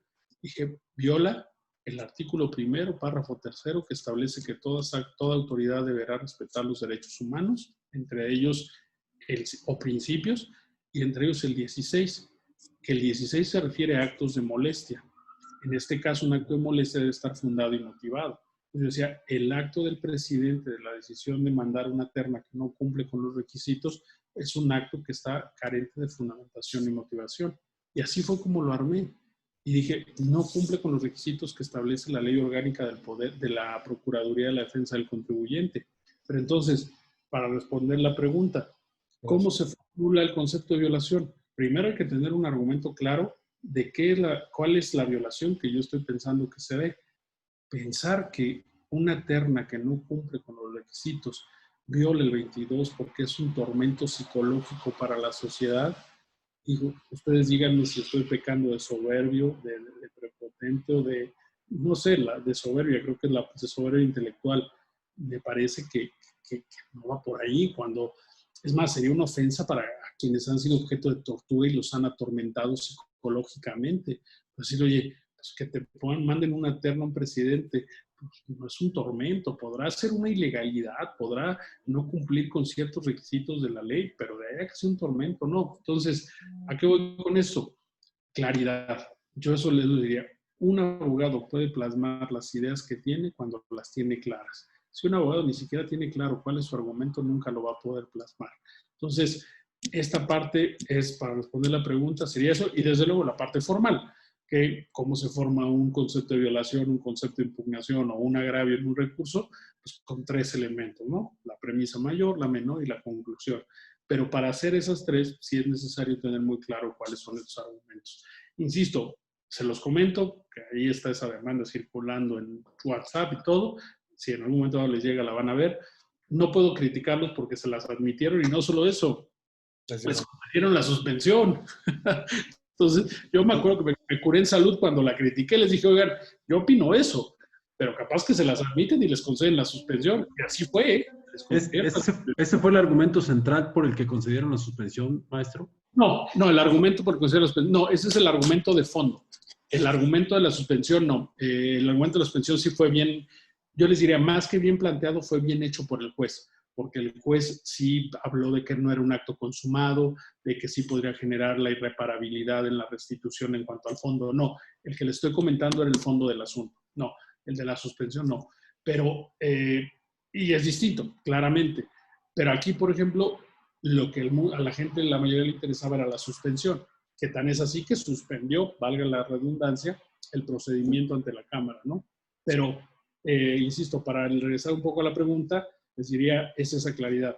Yo no sé si al final del día les van a conceder el amparo, que si me apuran un poco, creo que va a ser irrelevante, porque el efecto mediático de suspensión del procedimiento de designación ya lo lograron. Vamos a ver si el presidente cambia o no de decisión para los que integran la terna. Pero sí, no, ese no fue el argumento de la concesión de la suspensión, Noé. ¿Okay? Gracias. Sí, ¿ya? Tengo llave. Bueno, no sé, ¿alguna otra pregunta sobre esto? Por eso, en el caso, digo, nada más déjenme, se me ocurrió esto. Por eso lo que les decía es, cuando yo la vi, le dije al abogado, oye, pues que dame un chance, la veo, la reformulo, le hago. Ocupé mucho de lo que ellos tenían de sus argumentos porque no se cumplían con los requisitos de los candidatos, pero el planteamiento no era una violación al 22, sino al primero en relación con el 16. Insisto, capaz que alguno de ustedes sí me dice, no, esto pues sí es un tormento. Bueno, ya es una cuestión de posturas, ¿no? Yo creo que no lo es, ¿no? Pero bueno, no sé, ¿alguna otra pregunta o duda? No sé si la respondí primero, Juan, ¿no? No, sí, muchas gracias. Digo, sobre todo porque sí, siempre es un reto como abogados, cuando vamos empezando y demás, hacer argumentos contundentes. Y de por sí, en una demanda de nulidad, no es sencillo. Está fallando su conexión. ¿Ya? ¿Me escuchan? ¿Ya me escucha? No, la mía. Yo lo escucho bien a usted. ¿Usted me escucha? Bueno. ¿Me escucha, maestro Juvenal? ¿Es mi red o la del maestro Juvenal? Creo que es la red del maestro Juvenal. Ah, ya está. Creo que ya. Ahí está. No sé qué pasó. No, bueno, qué bueno que ya fue al final. Se pasmó un poco, maestro, pero está bien. No, pero sí me la contestó. Muchas gracias, porque pues, obviamente hay que estudiar mucho en esta parte y hacerlo. Ahora una duda. ¿De casualidad entonces sí puede ser consultable la demanda de amparo que interpuso los primeros, que se está difundiendo? No, a mí me la mandaron. No sé si sea consultable. O sea, me llegó por grupos de WhatsApp. Perfecto. Gracias. No sé, ¿alguien más? ¿Alguna otra pregunta, duda? ¿No? Creo que ha quedado muy claro. Por esa razón no están preguntando tanto porque Perdón, Pascual, les quedó perfectamente claro.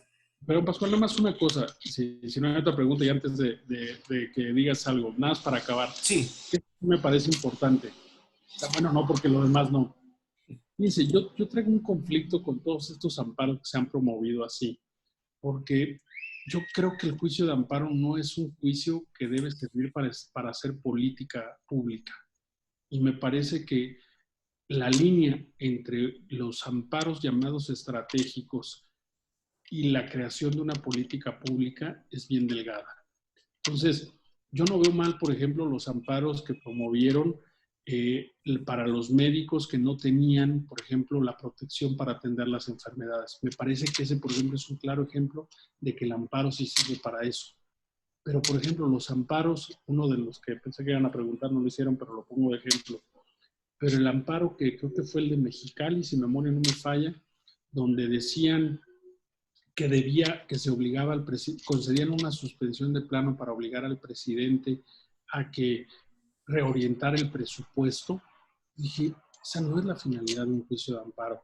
O el amparo que decía que tenía de San Luis Potosí, que decían que la suspensión que se estaba otorgando era para que el presidente concediera condonaciones de impuestos. Me parece que para eso no es el amparo. Por eso les puse estos 3 ejemplos para distinguirlo. Yo pienso, y cosa que en esto pueden coincidir o no, pero el amparo, en los 2 ejemplos, los últimos que les acabo de dar, me parece que se está utilizando como un mecanismo para generar política pública. Y eso no, eso se gana en las urnas. Y miren que no apoyo a este gobierno, eso ténganlo claro. Pero eso se gana votando por el que va a estar en el gobierno. Pero el amparo que para la médico, la enfermera que no tenía la protección y que buscaba la protección de su derecho a la salud, me parece que para eso sí es el amparo. Entonces, digo, nada más quise terminar con esta idea porque creo que hoy en muchas ocasiones el juicio de amparo se ha tergiversado y no es justamente la finalidad que en su origen tiene. Pero bueno, insisto, esto es muy debatible, podrán no estar de acuerdo, nada más lo quería dejar ahí ya señalado. Ahora sí, Pascual. Sí, querido amigo. Muchísimas gracias a los compañeros que nos han dedicado su tiempo.